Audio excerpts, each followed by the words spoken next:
സല്ലല്ലാഹു അലാ മുഹമ്മദ് സല്ലല്ലാഹു അലൈഹി വസല്ലം. സല്ലല്ലാഹു അലാ മുഹമ്മദ് സല്ലല്ലാഹു അലൈഹി വസല്ലം.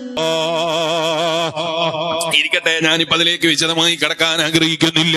ഞാൻ പറഞ്ഞു വന്നത്, ഇയാള് പറയാണ് അല്ലാഹു തആല വരുന്നവർക്കൊക്കെ ഇങ്ങനെ ലോട്ടറി കൊടുക്കും പോലെ പുറത്തു കൊടുക്കുകയാണല്ലോ, അതുകൊണ്ട് അള്ള വല്ലാത്ത ചെയ്യലാണ്. മുസ്ലിമീങ്ങൾക്ക് തെറ്റ് ചെയ്യാൻ ഇത് പ്രോത്സാഹനാണ്. ഏതെങ്കിലും ഖുർആനിലുള്ളോ ഏതെങ്കിലും ഹദീസിലുള്ളോ തെറ്റ് ആവർത്തിച്ച് ചെയ്യൂ എന്നുള്ള ദൃഢനിഷ്ഠയോടുകൂടെ നീ തൗബ ചെയ്താൽ നിന്റെ തൗബ റബ്ബ് സ്വീകരിക്കൂന്ന് പറയുന്ന ആയത്തെവിടെ, ഹദീസെവിടെ, ഇമാമിങ്ങളെ വാചകം എവിടെ?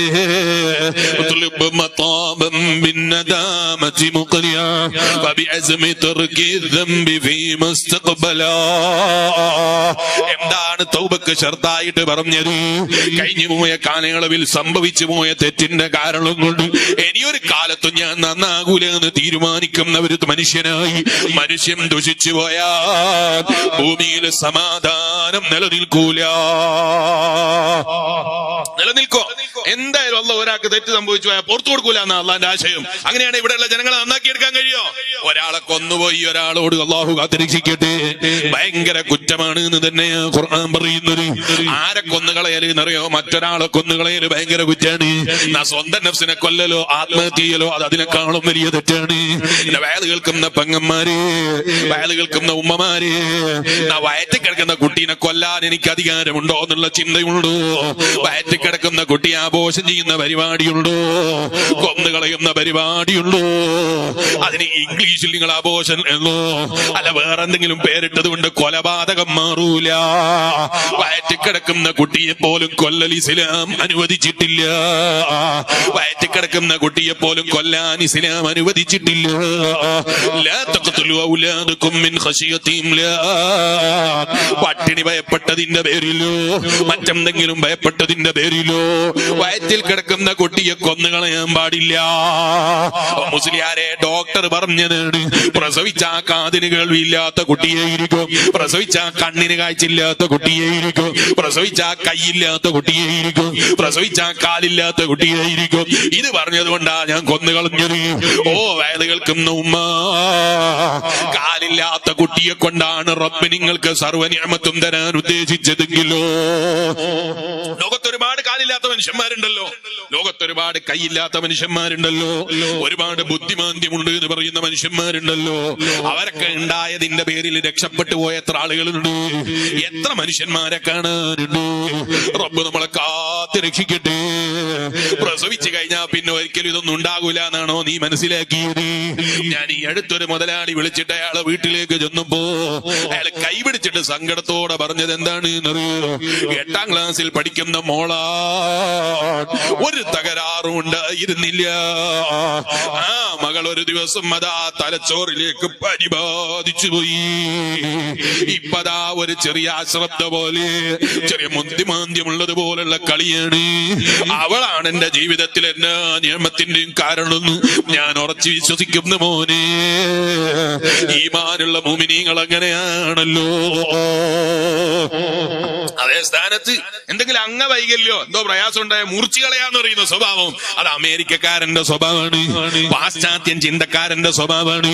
അതുപോലുള്ള ദീനില്ലാത്തവന്റെ ചിന്താഗതിയാണ്, അള്ളാഹനെ ഓർമ്മിക്കാത്ത ആളുകളുടെ ചിന്താഗതിയാണ്. നിങ്ങൾ ആലോചിച്ച് നോക്ക്, കേരളത്തിൽ എത്രത്തോളം മുസ്ലിമീങ്ങൾ നടത്തുന്ന വൃദ്ധസദനങ്ങളുണ്ട്. ഉണ്ടാകൂല എന്ന് ഞാൻ പറയുന്നില്ല. കുറച്ചു കഴിഞ്ഞാൽ ചിലപ്പോ നമ്മളെ പള്ളി കമ്മിറ്റിക്കാര് തന്നെ പതി കൂടിയിട്ട് വൃദ്ധസദനം നാട്ടിലില്ലെങ്കിൽ നമ്മളെ നാട്ടിലുള്ള ഉപ്പാപ്പാരൊക്കെ റോഡിലാകൂന്ന് പറയേണ്ട ഗതികേട് നമ്മളെ നാട്ടിൽ വരൂല എന്ന് പറയാൻ കഴിയൂല. റബ്ബ് നമ്മളെ കാത്ത് രക്ഷിക്കട്ടെ. എന്താ കാരണം എന്നറിയോ? പാശ്ചാത്യൻ ചിന്തക്കാരന്റെ മതവിരോധം കൊണ്ട്, പാശ്ചാത്യൻ ചിന്തക്കാരന്റെ മതവിരോധത്തിന്റെ ആശയങ്ങൾ കൊണ്ട്, അതുപോലെ നിരീശ്വരവാദികൾ പറയുന്ന ആശയം കേട്ടിട്ട് ഇസ്ലാമിനോട് പുച്ഛം തോന്നുന്ന ചെറുതയെ പൊതുസമൂഹം. ഞങ്ങൾ പുതിയ ജനറേഷനാണ്, ന്യൂ ജനറേഷനാണ്. 6ാം നൂറ്റാണ്ടിൽ പറയുന്ന മതം പറയേണ്ട കാലല്ല എന്ന് പറയുന്ന സമൂഹമായി നമ്മളെ മക്കൾ വളർന്നു വന്നാൽ നിങ്ങൾ സംശയിക്കേണ്ടതില്ല. വൃദ്ധസദനങ്ങൾ അധികരിക്കുമെന്നത് സംശയിക്കേണ്ടതില്ല. യൂറോപ്യൻ കൺട്രിയിൽ പോയവർക്കറിയാം, വൃദ്ധസദനങ്ങൾ വേണ്ടതുപോലെ ഇംഗ്ലീഷ് മീഡിയങ്ങൾ പോലെ ലഭ്യമാണ്. എന്താ കാരണം എന്നറിയോ? കുറച്ച് പ്രായമായ ബാപ്പയായാൽ, പ്രായമായ ഉമ്മയായാൽ, അവിടെയുള്ള പുതിയ വീട്ടുകാരുണ്ടല്ലോ, ഏത് വീട്ടുകാരി? ഇതുവരെ പോറ്റി വളർത്തിയ സ്വന്തം ബാപ്പയുണ്ടല്ലോ, സ്വന്തം ഉമ്മയുണ്ടല്ലോ, വിവാഹം കഴിഞ്ഞ മകന് തടസ്സമാണ് കേട്ടോ. അവരുടെ പല കിന്നാരങ്ങൾക്കും മുടക്കമാണ് കേട്ടോ. ഇതിന്റെ പേരിൽ സ്വന്തം ബാപ്പ ഉണ്ടാക്കിയ വീട്ടിൽ നിന്ന് സ്വന്തം ബാപ്പാനെ ഇറക്കി വിട്ടിട്ട് കൊണ്ടുപോയി സ്വന്തം ഉമ്മാനെ വൃദ്ധസദനത്തിൽ ചേർക്കുന്ന വിവരദോഷികളില്ലേ, ചിന്തയില്ലാത്തവരില്ലേ? പരിശുദ്ധ ദീനുൽ ഇസ്ലാം എന്തൊരു നല്ല ആശയമാണ്. ഉമ്മാക്ക് ഖിദ്മത്ത് ചെയ്യുന്നവനുണ്ടോ? അൽ ജന്നത്തു തഹത ഖദാമിൽ ഉമ്മഹാത്ത്. ഉമ്മാന്റെ പൊരുത്തം വാങ്ങുന്ന മോനാണോ? റബ്ബേ, ഞങ്ങളെ ഉമ്മാക്ക് ദീർഘായുസ് നൽകണേ അല്ലാ, ആഫിയത്ത് നൽകണേ അല്ലാ. വഅദ് കേൾക്കുന്ന മുഅ്മിനീങ്ങളുടെ പലരുടെ ഉമ്മമാരും ഖബറിൽ ഉണ്ടാകാം. ഇന്നത്തെ രാത്രിയുടെ ബർക്കത്ത് കൊണ്ടവരെ ഖബറിൽ നീ സ്വർഗമാക്കണേ അല്ലാ. ഞങ്ങളെ ഉമ്മാമ്മമാര് ഖബറിലുണ്ട്, നീ സ്വർഗം നൽകണേ അല്ലാ. ഉപ്പാപ്പമാര് ഖബറിലുണ്ട്, സ്വർഗം നൽകണേ അല്ലാ. വഅദ് കേൾക്കുന്ന ഈമാനുള്ള ഉമ്മമാരെ, വഅദ് കേൾക്കുന്ന ഉപ്പമാരെ, ഇസ്ലാമിന്റെ ആശയം എന്തൊരു നല്ല ആശയമാണ്. അൽ ജന്നത്തു തഹത ഖദാമിൽ ഉമ്മഹാത്ത്. ആ ഉമ്മാക്ക് സേവനം ചെയ്യുന്ന മക്കളാണോ? ഉമ്മാന്റെ കാലിന്റെ അടിയിലാണ് സ്വർഗം കിട്ടൂ. ഉമ്മാക്ക് സേവനം ചെയ്ത് പൊരുത്തം വാങ്ങിക്കോ. ഏറ്റവും ചെറിയവനായി നിന്നിട്ട് ഉമ്മാന്റെ മുന്നിൽ, നിന്റെ മുന്നിൽ ഒരു നിറയേറപ്പും കാണിക്കാതെ, ഒരു വെറുപ്പും കാണിക്കാതെ, ഒരു പ്രയാസവും കാണിക്കാതെ, എന്തിലധികം പറയാനാ, പുതുവസ്ത്രം ധരിച്ചിട്ട് കല്യാണത്തിന് പോകാനിറങ്ങിയ ഉമ്മന്റെ ശരീരത്തിലേക്ക് കഴുകിയാ പോകാത്ത കറ പിടിക്കുന്ന രൂപത്തിൽ കാഷ്ടിച്ചു കൊടുത്ത കുപ്പായം നോക്കിയിട്ട് എന്റെ മോളെ, എന്റെ മോനെ, ഇതെന്ത് കുസൃതിയാണെന്ന് ചോദിച്ച ഉമ്മയില്ലേ? ആ ഉമ്മാനോടുള്ള കടപ്പാട് പറഞ്ഞറിയിക്കാൻ കഴിയൂല.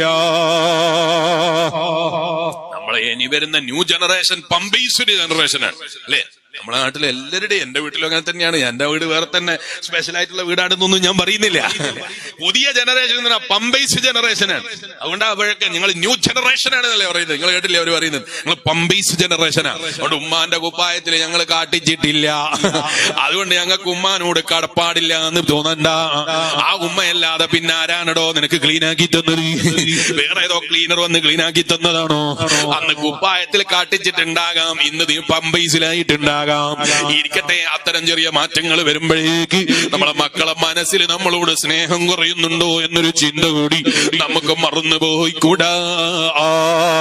അതുകൊണ്ട് പമ്പീസ് ധരിപ്പിക്കണ്ടെന്ന് ഞാൻ പറയുന്നില്ല. നജസിൽ നിന്ന് രക്ഷ നേടാൻ നല്ലതായിരിക്കാം, പക്ഷേ രാത്രിയിലും പകലിലും വ്യത്യാസമില്ലാതെ ശരീരത്തിലേക്ക് നജസ് വെച്ച് കെട്ടിയെടുത്തിട്ട് കഴിച്ചു മാറ്റാൻ ഒരു 25 രൂപ കൂടുതൽ ചെലവാകുമെന്ന് വിചാരിച്ചിട്ടോ, അല്ലെങ്കിൽ മടിയുടെ കടുപ്പത്തിന്റെ പേരിലോ ശരീരത്തിൽ നജസ് കെട്ടിവെച്ച് കൊടുത്തിട്ട് കുട്ടികളെ ശരീരത്തിൽ നജസുമായി കൂടുതൽ സമയം കഴിച്ചു കൂട്ടുന്ന സമയമായാൽ മലക്കുകളും റഹ്മത്തിന്റെ മലക്കുകളും അടുക്കുന്നതിൽ നിന്ന് അകന്നു പോകാൻ ചിലപ്പോൾ അത് കാരണമായാൽ നമ്മളെ മക്കൾ ഇതുപോലെ പിൽക്കാലത്ത് വലുതാകുമ്പോ പമ്പൈസ് ജനറേഷനാണ് ഞങ്ങൾ ന്യൂ ജനറേഷനാണ്. അതിന്റെ ഒരു പുതിയ വേഷനാണ് ന്യൂ ജനറേഷൻ എന്ന് പറയുന്നത്. പേര് പമ്പൈസ് ഇത് പറഞ്ഞില്ല എന്നേ ഉള്ളൂ.